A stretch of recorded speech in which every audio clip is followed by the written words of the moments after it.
And we are live! Greetings and salutations, all you beautiful Anvilites. No, it's not the community stream at 7 o'clock London time on a Saturday. It is the podcast live stream because we changed everything.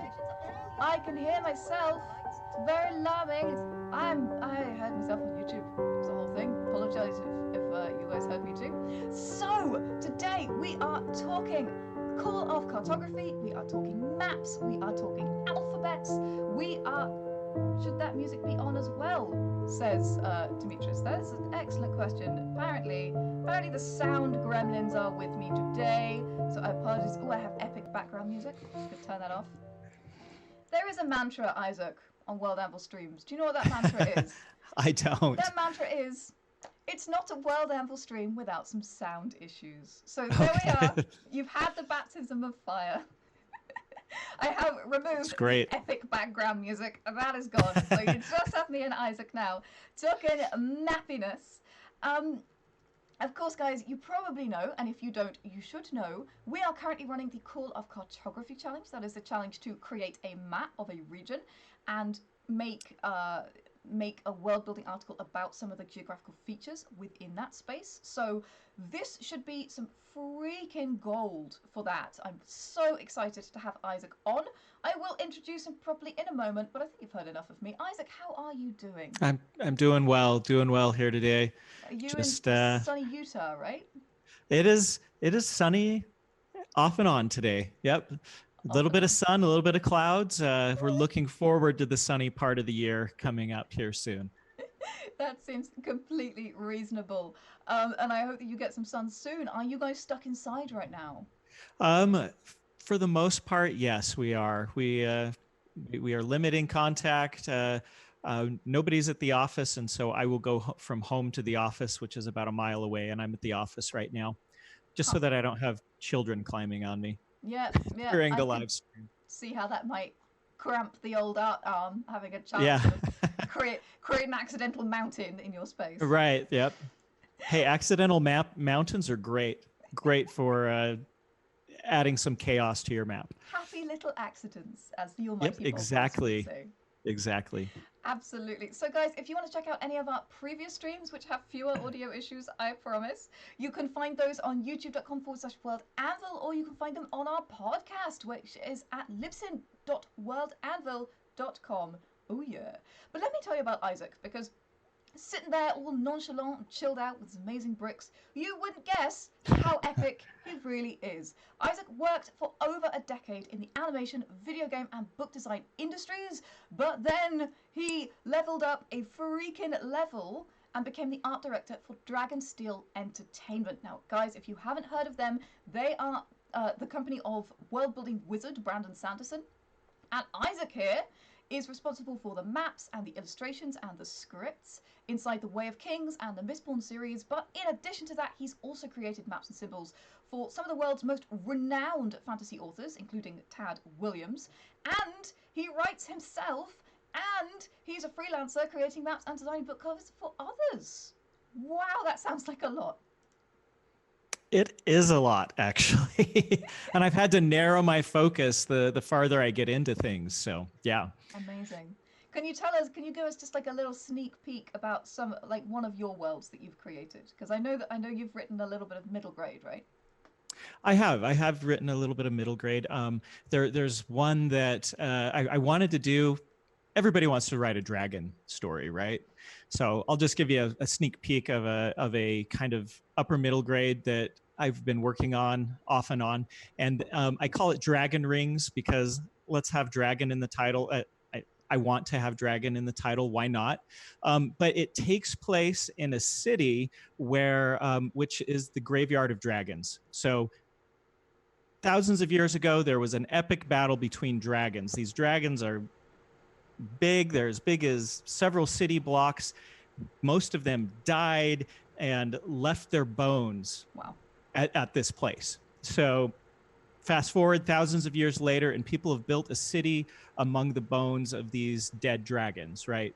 So you have rib cages that people have built, apartment complexes all the way up the side of the rib cage, and you have a skull that is sitting over where the river is coming, but now people have carved it into a bridge, things like that. So that's one of the worlds that I'm kind of working on off and on right now in my spare time, That which sounds is spare time. right. No, I know the feeling. I'm also writing a novel in my spare time, but sadly, I gave birth to an anvil and it's still kicking. So the spare time is Wow. quite limited. Yeah, it was a difficult birth. I'm sure you can imagine. Yeah. At least filled with irony. So Right. I'm sorry for that terrible pun. So guys, if you want to learn Great. more about the amazing Isaac, you can go to his website or you can find him on Twitter, and I've dropped all of that into the chat. He also has written some amazing blogs, which you can find linked on the website as well. But I think it's time to get straight into some questions. So my first question, obviously, as well as being a world builder, Isaac has done so much art and created so many illustrations and maps and everything else for other people's worlds and other people's world settings. So I wanted to start by asking, what is that process like? Do you get a brief? Is there a lot of back and forth? How do you find your way into somebody else's world? So there's a couple of different processes that I use in this case, and it really depends upon who has hired me. So if the author has hired me, I have a little bit more of a direct channel to the author. So some of the people that have done that are people like Brian McClellan, who writes the Powder Mage books. We know him well. He's been on this podcast before, and he is a world anvil user. That is great. Yeah. How did I not know that? Brian is great. He's a good friend. And so when I'm working with somebody like Brian or Brandon, we've already built up a lot of trust with each other. They will sometimes make a really rough sketch and send it my way and say, what do you think of this? And I will look at it. Many times I've read the books already, and we will talk about it back and forth. So when I'm working with an author, I get a direct connection. So one of the fun stories there with, for example, Brian McClellan's Powder Mage, the back three books of the Powder Mage that take place on the new continent of Fatrasta. So when I came up with that, Brian just kind of said, well, this is what my world looks like. Why don't you help me fill it in a little bit, like with the shape of the continents and things? So because we have this trust going on, I kind of get a little bit of carte blanche in finding the shapes of these things and then presenting them to Brian and saying, what do you think of this? And he'll say, oh, I need a bay here, or the ocean's not big enough, or whatever it might be. It's really a collaborative process when I work with an author directly. But the map for Fatrasta had a unique origin because I see maps everywhere in nature, just around the house. When I'm walking and I see a weird thing of concrete, and I take pictures of these things all the time. I'm taking pictures of these things like in the public restroom, which is a little bit awkward because people are like, why are you taking a picture? And it's like, I saw a really interesting stain that looked like a continent, so I'm taking a picture of this thing. Guacamole lids are great. You pull it up and it's already green, right? Ice cream lids do the same thing. The other day I was eating oatmeal and I poured cream into the oatmeal after it had been cooked, and it created this continent, and there I am taking a picture of my oatmeal. So anybody who looks at my phone would be like, this guy's a total nutcase. So Brian's map for Fatrasta came from when I was brushing my teeth, and every night I'm brushing my teeth and I'm looking into the sink, and there's that circular area of the drain that's sort of like this convex mirror, right? Yeah. But over time, the water and your toothpaste and everything just erodes it. Yeah. And there was this really cool looking shape, and because of the convexness of it, it felt like a world. And so I took a picture of it before it changed too much. And I filed that away, and I'm like, that's so cool. I want to use it sometime. So I pulled that out and I showed it to Brian and I said, can this be our continent? And what's great about this is that nature has it's done its thing for you. And so it makes it look a lot more realistic than if I had just gone and, just made my coastline look like I'm just kind of doing this sort of earthquake thing with my arm. Yeah. So I've okay. I haven't forgotten the question. So that's what it's like working directly with the author. A lot of back and forth. Now, when I work with a publisher, I'm usually working through an art director to the author, and I understand why they do this. I do wish, in some cases, that I had more direct access to the author, but usually the publisher's pretty good about passing my questions through to them. But sometimes it results in things on the maps that wouldn't necessarily happen in real life, Yeah. because I've been passed a sketch from the author and I've been asked to basically make it pretty. And I try to push it as much as I can to make it realistic, but sometimes I'm like, this river's going the wrong way. Nothing I can do about this, because so but I still, when I'm working with publishers who are very professional, they're usually very specific on the style of the map, and the process has worked really well. I particularly have enjoyed working with Delacorte Books. Has a fantastic art department, and they are so organized, and they have always given me exactly what they want, and the process is has gone very smoothly in that regard, and I'm very, very happy with that. Very cool. So one of the reasons I was laughing is because last week we had a geologist on the show to talk about, the rivers are flowing the wrong way. You don't Oh, get fantastic. mountains by themselves. So Yeah. I was glad to hear that it's not just our Amberlites who need this information. Lots of authors need this information, which means that we're providing the right information. That makes me happy. We're always trying to help people with the world building.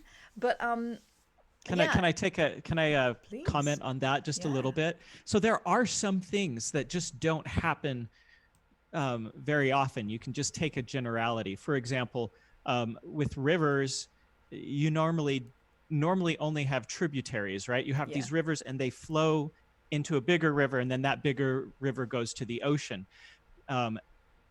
Sometimes you get something called a distributary, which is a river that breaks into two. And rather than having the rivers go in, they break off and two rivers go to the ocean. However, over time, one of those rivers will become the main river, and then the other one will win, and then the other one goes off. However, you don't see that a ton, but that is something that can happen. So there's usually a lot of these things can happen on Earth, like mountains by themselves. For example, I grew up in Idaho. On the deserts of Idaho, we have these things that are called buttes, and they're just old volcanic mountains, right? They're extinct, but they just sit out there like mountains in the middle of a plain. So that does happen. It just doesn't happen in general, if that makes any sense. So when I was reading Lord of the Rings as a kid, and they've got Lonely Mountain and all of these different mountains out there that geologically really don't happen as much, I totally bought that because we had Lonely Mountains where I was from. But the rivers running uphill, I don't think that's going to happen unless there's a magical reason for it. And that's what we always say is remember your own world. Think about what makes sense for your own world. If you have geography influencing magic, then sure, go for it. But make sure that you know that that's a special thing. Exactly. So I mean, again, that was a whole stream by itself, and we absolutely ran out of time before we could go through everything. But I need to go and watch that. That sounds so fascinating. You can find it on YouTube right now. The geologist is fantastic. Her name is Dr. Anne Forbes, and she's spectacular. Oh wow! She's I'm writing it down. Really great.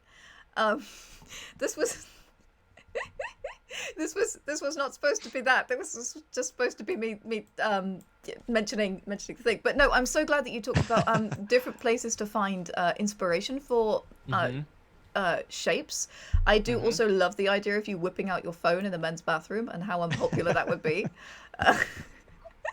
I usually wait until there's nobody in there, right? Just take a really long time to pee, you know. And I take the volume off completely so I don't get the iPhone going ka-chink. It's like, what is this guy doing 2 stalls over? You know, it's somebody's getting some exciting pictures. Yeah. Oh my goodness. So that's been amazing to learn about, because there are not that many people who are creating maps for others, and I think that Mhm. like getting an insight into that process is so valuable, and it's tricky, you know. Do you talk a lot about the aesthetic of the world as well? Is that a place that you go to? Yeah. Thanks for bringing that up. I do often, if I'm working with a publisher, that's one of the things I will ask. I will immediately ask, what is this world like? And they'll come back and they'll say, oh, it's set at this time period, or if it's a historical fantasy, they may. I did one that was set in Transylvania, um, and old Romania for Delacorte, and so I went to old maps from that time period to get the feel of that. Right. Other times they'll say, oh, it's. I'll read it and I'll say, oh, this feels like maybe it came out of Asia or it came out of another area. And then I will go and I will research those areas and try to give it a feel. Or I will just ask the designer, the book designer, and I'll Nice. say, what fonts are you using? What what design elements are you using? Do you feel comfortable sharing some of that information with me so that the map can feel not only like it fits the world, but that it fits with the book? Yeah. And this might be a good place to mention that making maps for books is very different than making a map, for example, for World Anvil. I think, like for yourself. It's because it has a different use. It's just like if you were going to take a map, um, if you were going to make a map of the roadways somewhere, right? That you're gonna keep in your car or whatever, which people don't do anymore, really. But that's going to be a very different use than what we're using, the way we're using it in a book. The way we're using it in a book, I have to have a certain amount of clarity so that people who are reading the book go look at the map, find the thing that they want to find, then they can go back to reading the book. Yeah. And I feel like I have done the novel itself a disservice if I stop the reader's flow too much, if that makes sense. So I have to find this balance. I want readers to get lost in the map. I mean, that's part of what got me interested in maps, was getting lost in maps. But at the same time, I can't fill it with so much stuff that people can't find things. So I have to keep that in mind when I'm doing a map for a book, as opposed to just a map that is a poster, which is intended for somebody to look at and get lost in. Yeah. If that makes any sense. Yeah, no, it absolutely does. And one of the things, so I'm going to jump questions and go later because you mentioned something that's Okay. really valuable, which is essentially one of the things that I really love about your work is that it isn't just a map illustration. You don't just see a map on the page. You use so many design aspects, and that is so incredible. And I love that looking at your work. So, thank you. Thank you. in what ways can you go through a little bit the ways that you've used design elements to theme and tone maps to give them more interest? And again, like where you find the references for that material. Yeah. So, I mean, this is an outgrowth of finding out the feel of the map, right? Yeah. I'm oftentimes also trying to think about in world, who is the person making this map? Who are they making it for? Because the purpose, if I'm the map maker to the emperor, maybe I need to make sure that the emperor is happy. So what am I going to do? Maybe I'm going to emphasize the empire a little bit. Maybe I'm going to make it bigger. Maybe I'm going to make it the center of the world, right? And so because I want to keep my job and I want to keep my head. So I try to think about this. Who is making the map? What is the purpose of the map? Who are they making it for? What are those considerations that go into it? It's kind of like in fiction when you have an untrustworthy narrator, you can have untrustworthy maps, and that's okay, especially if the maps are something that is made in world. We did this with the new Elantris maps for the special anniversary edition, where we created the empire of I'm probably going to get it wrong because I don't have it right here in front of me, but the Fjorden Empire. And up in the upper left-hand corner of the map, we made it inaccurate. And then there was a little note on the map from the person who collected it that basically said, I'm not sure about the accuracy of this map, but it gives you an okay idea of the relative spacing between countries. But I love this idea of the map being a little bit untrustworthy, because that's how it is in real life. Maps can change borders of countries. They can change the way that streets are drawn. If they, so it's kind of interesting. They can be used as political tools as well. So thinking about that purpose, now we'll go into kind of the design elements. So I'm going to pull up the map that I made for Tad Williams and talk about some of the design elements that I made for that. So this is yeah, show and tell. So this is the poster that we did that is kind of shimmery. It's really cool. Printed in the UK. Love it. These are my favorite posters ever. So some of the design elements that we have going on here is, you can see here with the compass rose. I don't know if it's easy to see, but what I did is I looked at this world, which is a very Middle Ages, like smack dab in the Middle Ages, probably teetering on the edge of a Renaissance maybe. And so I went to reference that came from that time period, and I wanted to get shapes and a feel for those things.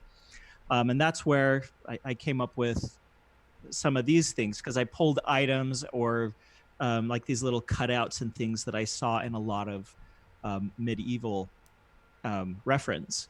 I did the same thing with, you can see these kind of the borders right there. Yes, very reminiscent of the 15th century. Yeah, 15th century. So that reference came from a cathedral in France, where a friend of mine had visited this cathedral, had taken pictures of things. He gave me some pictures of his reference, and he said, I think you might like these. And there were some shapes that I thought were really cool. And I thought, okay, I'm going to, I don't just copy, but I become inspired by these things. And I'll say, oh, they're using a lot of diamonds or whatever it might be.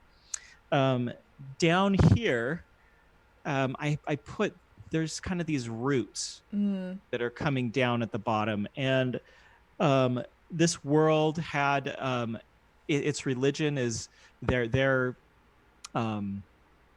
kind of like a Christ analog in this world. Sure. His name's Osiris Adon, and he was killed on a tree. And so I would figure that maybe there would be some religious elements to the work as well. And so this is kind of echoing that idea that there's a tree. The tree is important to the people. Nice. And then there's little dragons. And these little dragons come from the book itself, that the king of Erkenland up here, who is he's not an emperor, but he is kind of over several different kingdoms himself. Their crest has a red dragon and a white dragon. Nice. And so I echoed that with these. And those dragons look very medieval, and that's because I found medieval dragons, and I looked at reference as I drew them. Nice. So, and in fact, there's a dragon out there that looks probably very similar to that, because I really wanted to get that medieval feel across in this map. So, but there are other things that medieval people did not draw their maps like this. I mean, so the design stuff, I kind of fudged a little bit, because I also wanted there to be some resonance with the Tolkien maps. And part of the reason I wanted there to be resonance with the Tolkien maps is because at the time period that Tad Williams wrote the Ostenard books, was kind of an outgrowth and a reaction to a lot of the Tolkien type things. And there are still some things in his books, we see some of it in the first book of The Wheel of Time, that intentionally reference Tolkien to make people feel comfortable in the world before they start and go off and do something else. Sure, it's doubling down on genre, essentially. Yeah, exactly. That really helps people. So we can see some of that in the way that I did the trees and things. I wanted it to feel a little bit Tolkien-esque. But even down to the fonts, I'm thinking about the fonts, and I'm saying, even if the font didn't come from the Middle Ages, I want it to feel old. And so some of these fonts, that's why I chose them, because maybe there's a little bit of organicness to them as if they were hand drawn.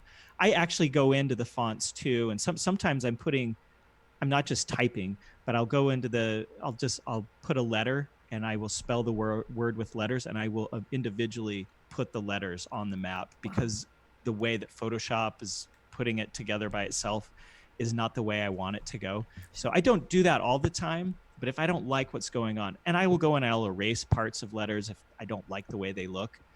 So I'm thinking about it in terms of as a designer, a graphic designer, which I've done a lot of, is trying to figure out what is going to read the best. Just see, that's why they're so good. It's because you're not just an artist, you're a designer. And I could tell that from having seen your work. Can I just say, I love that you take architectural references as well. That is just life to me, because again, there's an amazing book called Art, Music and Ideas. And as you know, cool. I used to be an opera singer, and it goes through art, music, and ideas and the way that they blend together to form ideologies of different eras, essentially, aesthetic ideologies. And I just, oh God, he's writing notes. He's writing notes, people. It's an amazing book, but it's the start. That's what people forget. People forget that architecture is also an expression of art and ideology. People forget that music, that poetry is also an expression of art and ideology. It's not just visual things. It's not just, surviving manuscripts and sculpture. It's also architecture that has survived. And I love that you picked that up. Just geeking out here. I have to give credit where credit is due. I had a fantastic art history of architecture teacher in college that I enjoyed that class so much, and I learned a lot from that. And I am often looking when I go to Europe, because we don't have it as much in Utah where I live, just looking at the details on buildings and trying to think, where could I incorporate that somewhere else? Yeah, absolutely. And it's art built on the grandest scale and made to last the longest. So this is something that people really thought about very carefully. And it's art that's in 3 dimensions. And it's they say that architecture is crystallized music, which I also love. So I love nice that. There. What a great way to describe that. Yeah, I'm so happy when I see people using architecture as references, because I feel like it gets sort of forgotten about because people think buildings aren't as exciting as paper. Well, we'll put that right there. See the tops of those? Oh, look at that's so gothically spectacular. Yeah, that's straight from architecture right there. Yeah, that's the Notre Dame. The Notre Dame blubbles at the top, Yep, that's exactly. a technical term, in case you wondered. One of the other things that I love about your design is, and it's something that you mentioned in one of your blogs as well, is that I like to use authentic fonts and fonts that are references, but you have to make sure the font is legible. Yes. Oh my goodness, yes.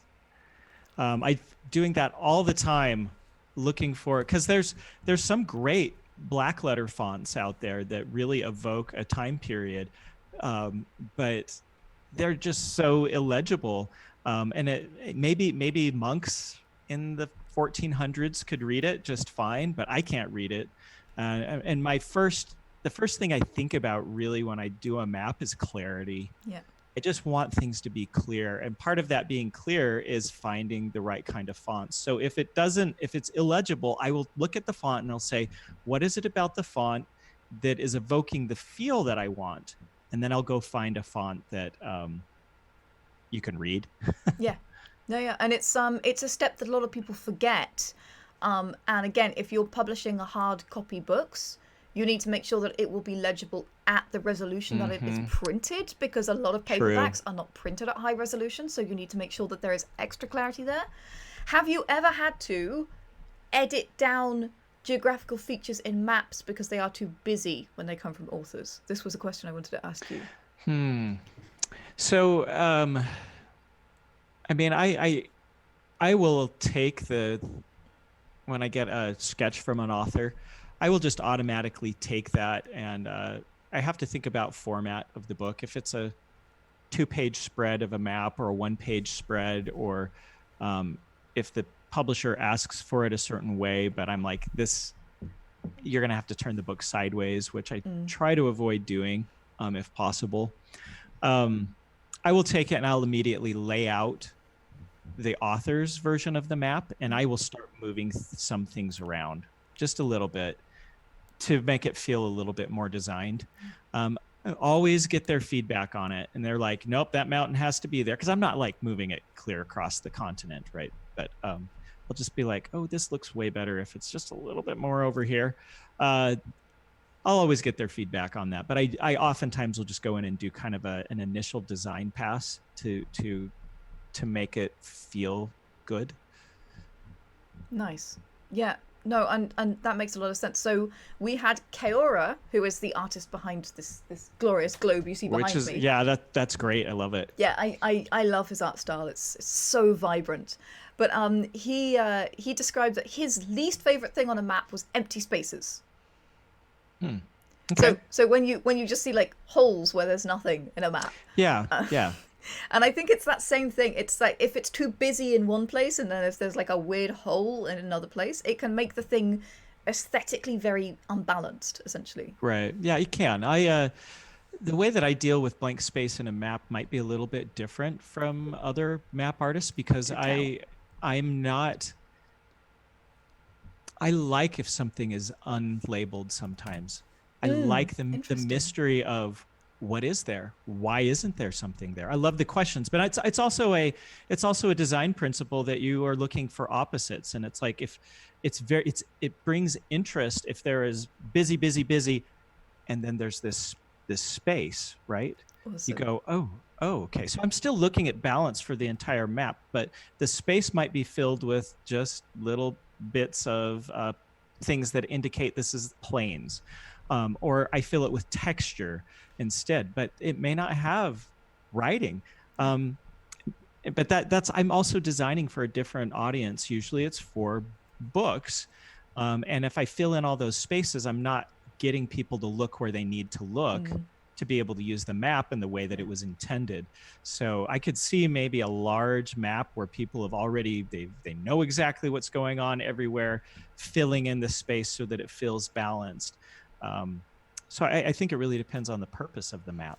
I love it when my specialists come with different opinions. It makes me so happy, because it highlights that there is no single right way to do things, and it's all about context and personal preference, and that just gives me joy.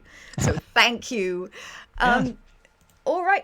Not trying to contradict him at all, because he's doing fantastic maps, but it's just we're doing maps for different purposes. Yeah, absolutely. And no, I mean it's never a bad thing to say, well, that's fine if you think this and I think that, and it's okay. Like if we make a map together, we'll have to talk about this, but until that moment, but otherwise I can enjoy the way that other people do maps and maybe glean ideas from it too. I love it as well. I love the variety of ways that people can do different creative endeavors. Yeah, exactly. And at the end of the day, that's exactly what it is. It's a creative endeavor. So as long as you are conveying the message and ticking the boxes that you want to, then you're fine. Yep. I see this all the time in I help with Brandon's writing class, and if he doesn't come to class, let's say that he's out on tour, I find a substitute teacher, and what I look for is somebody who has a different way of doing things than Brandon does, because I want a lot of the students come into the class saying, I'm going to learn exactly how Brandon writes books, and then I'm going to sit down and I'm going to do exactly the same thing, and my books are going to turn out just like his do. And that is completely different, or completely false, I think, in my opinion, because each one of us is such an individual, and we have ways that are going to work for us and ways that don't. And so I love bringing in somebody else into the class who does things completely differently. I'm looking for trying to get that aha moment to the students where they say, that way that Brandon was doing it isn't working for me, but this other author does it in a way that works for me. Try a lot of different things. And it's the same way with doing maps. Try it, see what works for you. Isn't it awesome, this thing we do? Isn't it awesome? Yeah, it is. It's great. Okay, so there is a question that I have been burning to ask you. Okay. Since I've started looking at your maps, and it's something that you've already mentioned today, and that is, you make many of your maps in world. You create them as in world artifacts. So they are products of the world. They have a story Mm-hmm. behind them in terms of creation. One of the examples that I will mention, just so people know what I'm talking about, is a map, a picture of a map, but the map is made onto a stone, a flat rock. And this is a map of a Mm-hmm. lumber camp or something, I think it was. Okay, yes, yes. But it is itself a map that is on something that is not paper in the world. Although obviously it will be printed on paper, the image that you've created. If that doesn't sound too meta. The other example that I wanted to mention was one of the maps that I saw, and I couldn't tell you which one it was, had this wonderful handwritten notes on the bottom right-hand corner that was a message to one of the characters. And it was, So there is a question behind all of this gushing that I'm doing. Can you go through some of the different methods that you've used to achieve this and give our Anvilites some ideas of how they can create in-world artifacts with their maps as well? So I can walk you through the process that I did to make the map that you are referring to. And in fact, right now I'm going to pull it up and send you the link to where that map is. Exciting. Yeah, give me just a second. Yeah, here. no worries. It's all part of the exciting live process. Yeah. So I am going to send you the link right now. Awesome. So this map right here is a map of the what does it say here? It's a war camp, right?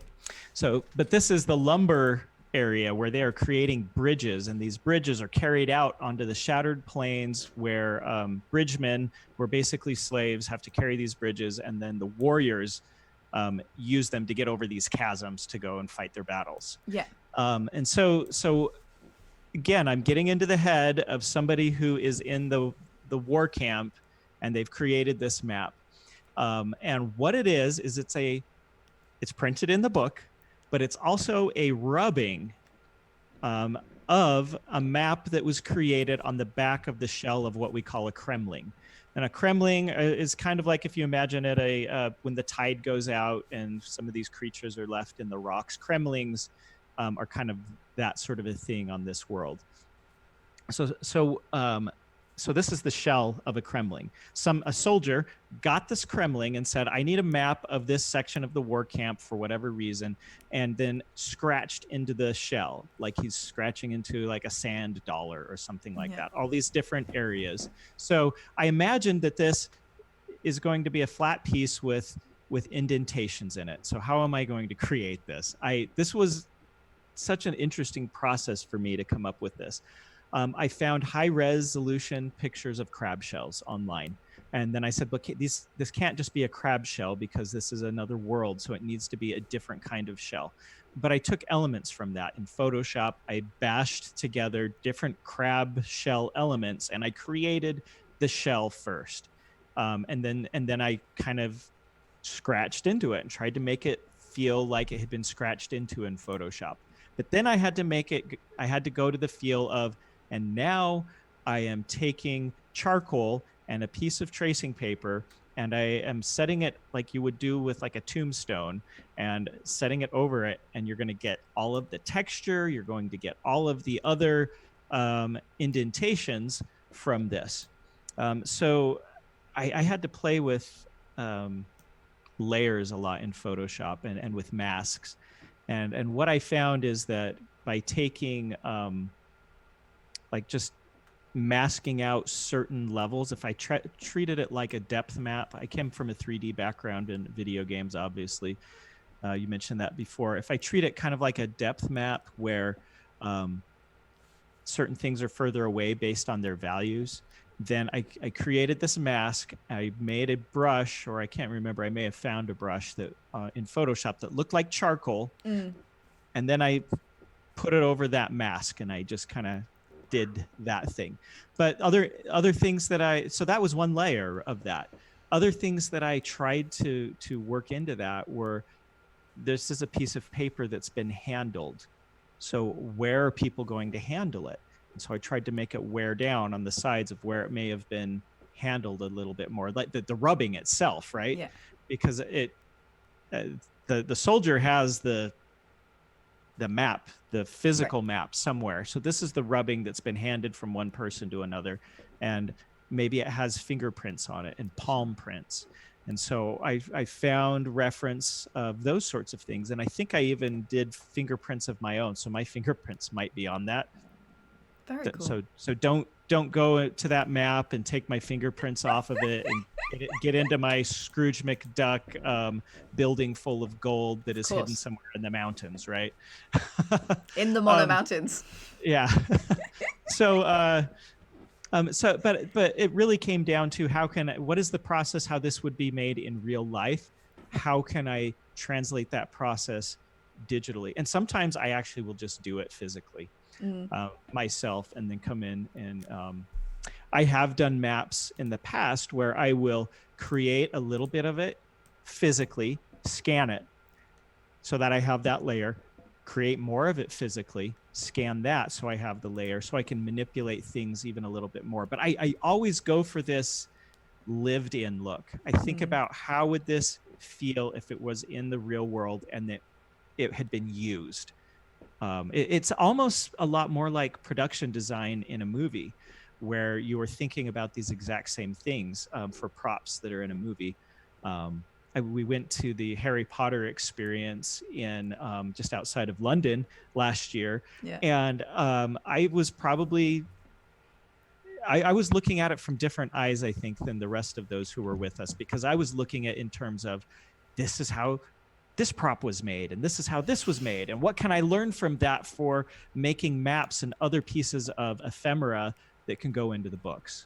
Yeah, amazing. So cool. And I love, I could tell looking at your work that I was dealing with a smart person, because everything is very thought through, and it's very carefully considered, and it surprises me not a jot that you thought so carefully about each stage of the process to create that map. That map, by the way, I have linked in the chat, but I'm rubbish. I've only linked it in the chat on blah, blah, blah, how do I say, brain things, sorry, face words are hard. I've only linked it in the chat on Twitch, but I have now linked it in the chat on YouTube, so everybody could see it. So yeah, I could tell that you were smart, because the complexity is intense, and the sort of authentic nature that you have given to this stuff is incredibly immaculate. But thank you. Yeah, that's a very rigorous set of processes to go through to create a single piece of art. It's amazing. It's so much fun. Each is a new design problem. And I'm always trying to find a different way to be like, okay, what could we do for a map that is maybe a little bit of a different process? Yeah. I'm looking into, there's a type of engraving where they would take pieces of, and of course the name of it is completely escaping my mind right now, and somebody in the chat will probably be able to figure it out. But they would take pieces of copper or other kinds of metal, and they would have this sort of rocker. It looked like an axe head. And they would just go over the top of this copper plate, basically one direction for a long time. And then they would do it diagonally, and then they would do it horizontally and vertically. And they just keep doing this. And what it would do was create these near microscopic burrs on the edge of the copper plate. And then they could go in and scrape some of that off. And what it would do when they would actually put the ink on there and create prints is it would give this almost pencil look to their prints, a very soft look. And forgive me that I've forgotten the name of the process, but I've been trying to figure out how could I do that in Photoshop to create sort of this ground that I could go back in and scrape away pieces of it to create this sort of this map that looks like it's been reproduced using that process. That's kind of one of the design problems I've had going on in my head recently, is how could I do that? Very cool. And I think is this the kind of printing that they were using in the 18th century? Yeah, so it's a little bit more modern of a printing style.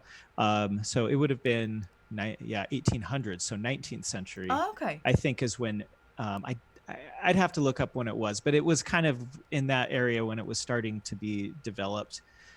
Sure. So it is more modern, Interesting. but we also we have like the alloy of law books that are of a more modern time period. Right. So I'm thinking of different processes depending on what time period the different books are in. Yeah, I'm because as you know, my background is in historical music, so I'm sort of Mm-hmm. going through the catalogue of different scores from different eras and what that would look like, and I think I know what you're talking about, and Yeah, yeah. yeah, it's beautiful, and again, like the printing of different eras. So in a little music lesson here for you, just very briefly, Mm-hmm. in the 16th century, they had invented movable type for music, and by the 17th century, it was very widespread. So you get this really hard to read scores where each part of the 5-line stave is its own separate piece of type that's put together. So nothing is quite aligned properly, and it's really hard to read. And then Interesting. by Yeah. the 18th century, you have this essentially it's acid on copper that is all hand done and then printed with copper plate. Mm-hmm. So that's different again. And by the 19th century, you have, as you say, this more sort of, it's more of a washy print. And you see this on the frontispieces and the art and this kind of thing. So it's yeah, absolutely. There's, if you guys are looking for references, sheet music scores have a lot of florid bits and pieces. They tend to have pictures on the front. The way that the font is written for things like song texts is often very interesting and very idiomatic of the era. So yeah, if you're looking for resources, it's a great one. In fact, funnily enough, one of my questions, I always write slightly too many questions, and particularly when my guests are too interesting, like you are, Isaac, I always write far too many questions. Maybe I'm just talking way too much. I do not think that is true. I think you are marvelous, and I'm thrilled to have you here. In fact, I'm going to try and drag you back. You watch it. You watch it. Oh. But one of my questions here was about resources. Could you tell me briefly? Do you think there are untapped areas of inspiration out there? And what kind of things do you go for? So I think there are untapped areas out there, but I'm always, especially when I'm in the middle of a project, I'm scouring the internet for just maps, trying to find different styles that I haven't done before, different and just different ways to do maps. One of my favorite things, again, it's me, the crazy map maker with his camera.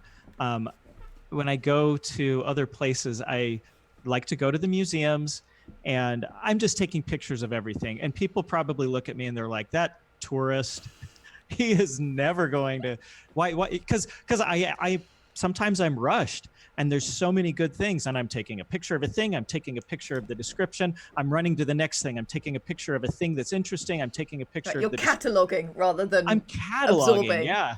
Right, because sometimes I don't have a lot of time if I'm just in a city for just, maybe like a day or something like that. And so it's actually really nice when I can go to a museum and not feel rushed, because then I can just take it in both with my brain and with my, rather than just the camera, right? But so museums, I love it. I did that in Venice 2 years ago. Because they have kind of this cool map museum, and I'm taking pictures of all these different kinds of coins and anything that, they had in Florence, they had the Galileo Museum that has these huge globes and maps, and as much as they would let me take pictures, I was taking pictures of everything, because as much as we can find online, there's still stuff that's just not online. And so, and also at museums, it's great because you can get a little bit more context of the process that was being used and who was doing it. So museums are great. Most places are going to have local museums that you can go and get inspiration from. We have here in Pleasant Grove, there's this museum that is basically like the Pioneer Museum, and it's in this old building, and they've got all these old artifacts from when the Mormon pioneers came across the plains. And so old photographs, they've got all these old books, and that is another place where I can find inspiration, even though it's maybe like not medieval or something. Just museums in general give you a peek into the lifestyles of how people lived in the past. So museums have got to be my favorite way. Second, I just scour the internet. I'll give you one website that I really like is the Dave Rumsey map collection, which may have been mentioned before, but he has, I'm not exactly sure. I don't know him personally, but he owns this huge map collection that he has scanned or had scanned in high res online, and just some fantastic stuff there. So I'll scour that because it's in high res. I can look at like the stains and stuff that on these old maps or manuscripts. I love going to antique stores. I love going to bookstores that are also antique bookstores because I can go and find things that have not been posted again online usually. So I'll go in there. Sometimes I walk out with old maps or old one of my favorite things. So I lived in Germany for a while, and Nice. I just loved Germany. And when I would go to the towns, I would try to go find. They used to do these maps where it was more like a cityscape, a city line, right? Oh yeah. And I will look for reproductions of those things of the places that I've been, and I have a bunch of those. But I will go and I look at them really close, and I try to see. Oh, I love how the ink is spread on this paper, which means that the original paper might have been fibrous or absorbent in some way, because different papers take ink in different ways. So Dave Rumsey map collection, antique stores, antique bookstores, museums, and just books in general. I'm gonna pull up a few books here, and it's gonna look like I'm on Reading Rainbow or something. These are the books of the week. Reading Rainbow. So other reference. I love looking at and seeing what other artists are doing in the map community. And there's this. So I read the first book. I haven't read the others in the George Martin series, but I love this. This is full of maps. The world building manual, isn't it? Yeah, this has maps that you can pull out and look at. I love this. This is amazing, done by an amazing map maker, who I'm going to have to look at his name here because I have it written down and I should know this off the top of my head because he's so good. There we go. Jonathan Roberts. Okay. Amazing maps. This is a great resource for people who are trying to build their own worlds and want to see. I love The World of Ice and Fire. Again, I've only read the first book and I've never watched the TV show, but this sort of a thing is so cool to go and see how a master world builder has done it. I have that one as well. It's a very, very interesting read. So this is an old book, an Atlas of Fantasy. This was given to me by a librarian friend, but it is also, I think maybe the second edition of this book is one of the things that got me into maps when I was a kid. I went to the local library and it had this book full of maps. I'd never read any of the fantasy books yet. And in fact, I didn't, at that point, I didn't know they were really tied to fantasy novels. I kind of found them late in life, about 13 or 14. I say late, growing up. But this has just all sorts of just interesting maps that are in it. So just, I don't know, that's kind of strange looking. It's called The Road to Hell. I don't even know what that is, but that's interesting. Paved with good intentions. Yeah, it's paved with good intentions, and I don't want to go down that road. But hey, but this is an interesting book, and I think there's a second edition. Cool. But amazing. Maps of the Iberian kingdoms, maps of the three kingdoms. So that's an interesting. This is interesting. Principles of cartography. And this is more written from the perspective of somebody who is actually making maps. So that's rather than Irvin Kainz, does that say? Yes. Yeah. Let's get that up there closer. Irvin Reis. Okay. Yeah. So this has got all sorts of considerations for, how do you do a topographical map? Interesting. Let's see. I think this was, but he had a really interesting style. But just some different resources for how you could do different things. Yeah. This one has, old symbols for railroads and bridges and fab. things like that. So stylistically, another great book that has some interesting things in it. Fantastic.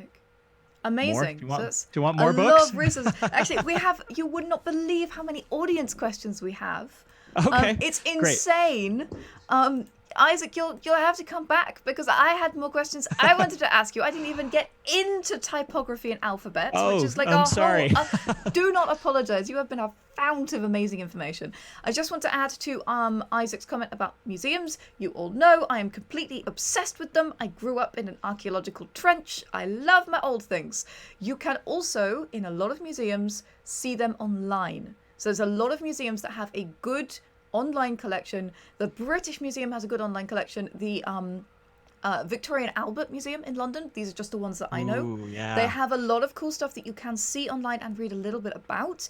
Of course, it's not as good as going there, but you know what? The Victoria and Albert Museum is in London and nobody's doing much traveling in the next few months. So online is a good way to get some inspiration. And if you go to these museum sites, you will find that they have things like high resolution pictures and a small amount of information that you can at least get something. You can get inspired often. So that is just a little tip about that. But I must go to the audience questions or they will be anarchy and revolt. Okay. Let's see. Oh goodness, we have so many of them. Guys, thank you all for your questions. Yes, thank you. It's a great sign and it means that you guys are super engaged, which of course you are because Isaac's amazing and you want to know stuff. So let's have a look. I saw a great question to start with. Just scanning through here. Oh, this is a good one. From Kajitan. Are maps always necessary in fantasy? What are your thoughts? So my opinion on this is when I was younger and reading fantasy, the first book that got me into fantasy was The Dragonbone Chair. Had maps in it, which was kind of cool that I later got to redraw those maps. And so for a while, I thought, especially as a younger reader and probably into my early 20s, I was like, yeah, a fantasy world needs a map. But the older I got and when I started doing maps myself, I discovered I didn't need the maps anymore when I read the books. And it kind of opened up my mind to my sort of fantasy novel snobbery that I thought that every fantasy novel needed a map. And there are some that they don't necessarily need the map. And so I don't think it is necessary always, but if the author wants a map, put a map in. If the author's like, no, this is a book that I don't think needs a map, then I'm fine with that author's artistic vision for their own book. Yeah, awesome. I would say maps are a very useful tool for world building, and particularly for things like just authenticity checking to make sure you don't have insta travel, to make sure that things are working logistically. Again, that depends on the kind of book, but I agree. It's particularly for an author who's trying to set themselves apart from old style fantasy. There's nothing wrong with old style fantasy. I love old style fantasy, but I know some authors have chosen not to put in a map because they wanted to make it clear that they were writing, for example, urban fantasy, and it was a different kind of writing and it wasn't Tolkienian. So they chose for that reason, for a market reason, not to have a map as well. So I'm going to give you two examples of that are authors I love. I love their books. And sometimes I wish there were maps, but I've enjoyed the books and loved them without the maps. And that is, at least in the editions in the US, China Mieville's Basil-Ag novels, no maps in the books. And so I wish there were maps, but it did not keep me from enjoying those books immensely. The other one is Robert Jackson Bennett, who I think is an absolute genius in his storytelling. I kind of think of him as a little bit more accessible China Mieville. The City of Stairs and the Divine Cities trilogy is amazing. He's got a new trilogy that he's working on called Foundry Side. And no maps, but that has not kept me from loving those books immensely. Yeah, absolutely. But maps are nice. Maps are really nice. Exactly. Maps are just so nice. There are reasons not to have them, but maps are nice. Yes, but they're nice. I think they both fall down there. Yeah, it's like I wish they had maps. I still enjoy the books. Absolutely. A question from Randy George. And this is one that was one of my questions as well. So Okay. good job on reading my mind. How can our Anvilites start with cartography, with map making? Is there a beginner course that you could recommend, either for fantasy or real world cartography? Or what do you recommend? How do you recommend people get started? So I would recommend go and look at the blog post that I did for Tor.com, which you have linked to. I think that kind of is a bit of a basics. It wasn't written in terms of how do you get started in maps, but it might give you an idea. But really, to get started in maps is that all you need to do is look at some maps and then say, oh, I've got an idea for a story, and or just a map. Sometimes the mapping of the world gives you ideas for the story. Find a weird stain in the men's room or the women's room, right? Take a picture of it and say, oh, I'm going to pretend this is a map. And then just take a piece of paper and just start sketching out your coastline. And if you don't like the way that the stain did it, do it your own way. Just then look at it and imagine, say, okay, geologically speaking, where would the mountains be? If you can divide it into continents and say, okay, this is probably where mountains would be because of the way different mountains are formed. Some are formed by continents slowly crushing together and things move up. Some come because one plate is sliding under another. You don't have to know those things, honestly, because don't let that trip you up. Draw some mountains in. Think about where would the deserts be? Where would the rainforests be? Where would the different biomes go? Draw your rivers in. If it's a medieval map, most of your cities are going to be where the rivers are, or places where you can get water, because that was, and it still remains a good way to build a city, because unless it's like a magical reason like Las Vegas, right? Build their city out in the middle of the nowhere. There's no rivers or anything, but there is gambling. So, it brought people in, right? So you can always have reasons for that, for why that's not built on a river. But in the Middle Ages, especially, you're going to have cities near the rivers. You're going to have cities near where crossroads are at for trading. Am I missing anything here? I'm sure I probably am, but you just get started by drawing and imagining. Get a piece of paper out and draw and imagine. Or you could do a city. If you want to do a city map, that's the same kind of thing. You can start with your downtown and sort of imagine how it might have began. How did this city become started? Draw your downtown, and then start building out from there. And then as you go, erase some of them because they destroyed that city block and that street is no longer there. And then you start getting these different ideas of what is going on in this city. And you can actually, so there's this great quote. I'm all over the place, I know, but there's this great quote. And if I ever do a book on map making, I'm going to begin with this quote, and it's from Tolkien. You know it, probably. No, I said do it. Do okay. the book. Oh, the book. Sorry. Okay. This is from Tolkien, and I'm going to be reading here. I wisely started with a map and made the story fit. That's attributed to J.R.R. Tolkien. Nice. And so I love that quote. I don't think it's the way that you always build a story, but you can build a story around your map. And it is such a fun, imaginative experience that I think everybody should try if they're interested in that. Yeah, I have to say, I mean, the book that I'm writing right now, which is the book that started World Anvil, that was written around a map, and it's an ugly map. Oh my goodness. Ain't nobody seeing that map. It was made in Microsoft Paint. It is ugly AF, but it did the job that I needed to do, which was help me visualize where things were and what kind of issues people would be having. So I would just add to this question, start with humility and excitement. Be humble and know it will not be the best map that ever was made in the entire world. That is okay, but be excited about it. And that is, in my opinion, the best way to start any new endeavor. Just no, you won't be the best, but be excited. And as a subsidiary thing, I can recommend that there are lots and lots of people talking about this on YouTube if you want some more solid advice than just copying. Copying will get you a long way, and if you have artistic skills, which I don't, then maybe your natural born talent and understanding of aesthetics will get you far. There are lots of people talking about this on YouTube. There are lots of people writing about this in blogs as well.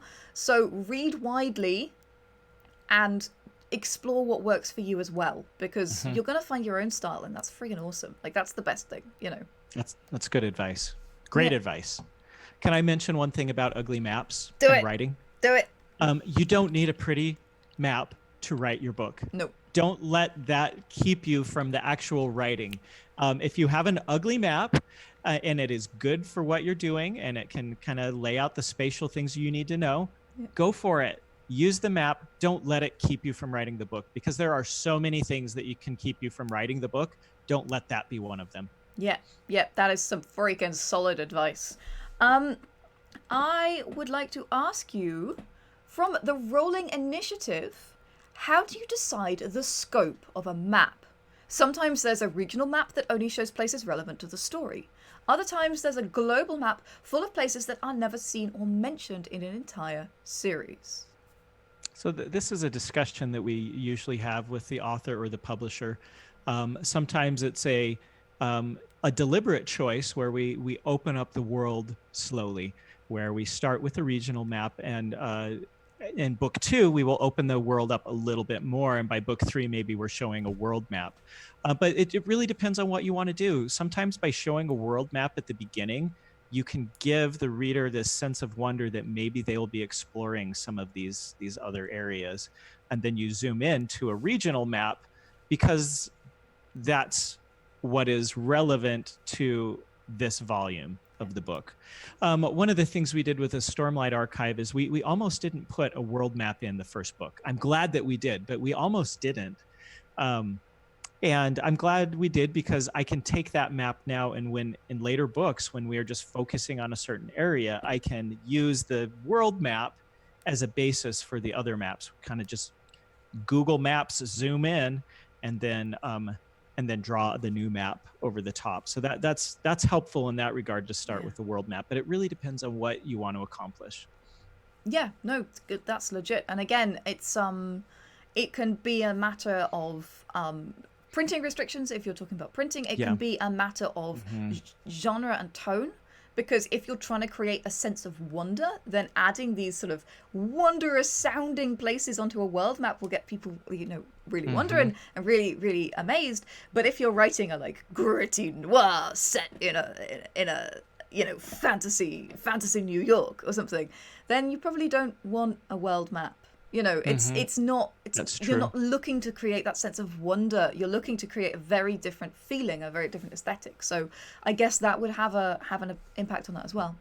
So another thing that you can do to get that sense of wonder is just have the world go off the map, and it's like, oh, the coastline is, or you know, off under the border, where it's like, what's out there? Yeah. And you wonder what's beyond that range of mountains, and why are they not showing the rest of that world? They did that with the early maps of the Wheel of Time, where it's like, oh, what's beyond that? We know that the Isle Waste is beyond that, but what's beyond that? We don't know. But your brain starts going, what could be out there? Yeah, amazing. And my final question, and I'm so sad that it is my final question. My God, Isaac, please come back and talk to us again. You have just been so interesting. There's lots of +1s in the chat from people who also want you back. So if you are loved. Oh, thank you, everybody. I really appreciate that. So my final question is from Zinoga, who says, don't know if this has been asked before, what's the favorite map that you've created? What's your favorite? This is going to sound like a plant because I have another map that I want to show you. So there's two. I really like the Tad Williams map, the Ostenard map that I did for him, that I've already shown. That's something I'm very proud of, and it has a special place in my heart because it comes out of the story that got me into fantasy to begin with. But the other is the Roshar map, and I'll bring that over. Exciting. And I actually have the original of this in my office over there, and I wish that I had it behind me right now, but I'm going to just have to show you the print. So that's this one. Oh, wow. It's another and beautiful print as well. Oh, thank you. It's, again, this one's printed in the UK, and I love this sort of that metallic tooling that goes on with it is really kind of cool. The original does not have that. That's just something that was added for the print. But the Roshar map is my favorite one because yes, I work for Brandon, but also I would still be reading this series even if I didn't work for him. And I love that world. And I put a lot of my own heart into building that world map. Brandon gave me the general shape to draw, which was based on the Julia set. That's no secret anymore. But all of the bays and just the coastline itself, this is something that came out of me. I put that into the world. And I really appreciate that I was able to collaborate with Brandon on that. It's something I'm very proud of, and I'm just so thrilled to be a part of that. So that is my other favorite map. Those two, the Tad Williams and then the Roshar from the Stormlight Archive. Amazing, amazing. Well, guys, I have added in the chat where you can find Isaac Stewart, his website and Twitter and Instagram. It's all in there. Folks over on YouTube, if you have enjoyed this, I invite you to like the video. It helps us get our work in front of more eyes and help us inspire more world builders, cartographers, anvilites, potential anvilites, basically everybody who wants to create something awesome. That's what we try and do with our life, trying to bring a little bit of awesome into the world. So like the video if you enjoyed it, and subscribe to our channel if you want more like this. Over on Twitch, I would like to thank Basic Dragon and Ed R. Andrew for the bits and for the follows. Gosh, there's a lot of you. That's always a good sign. Melu Meli, Mask Spowkeeper, Black Ermine, Laser Cornea, Philippa Hillebrandt, Zerigo, Elara, Paula Elia, and Luna Blood Knight. And we are going now on a raid. Oh yeah, this is a Twitch thing where we are going to take all of ourselves off to another channel. We are going to go see Kaora, who made this map behind me. Very and beautiful he map. is going to be doing a mapping and world building with none other than Guy Scalanders from the How to Be a Great GM channel. And yes, he is a great GM. You can learn much from them. They are doing a little world building mashup right now. So remember when you get into the chat to shout out Light Up the Forge, so they know that we sent you.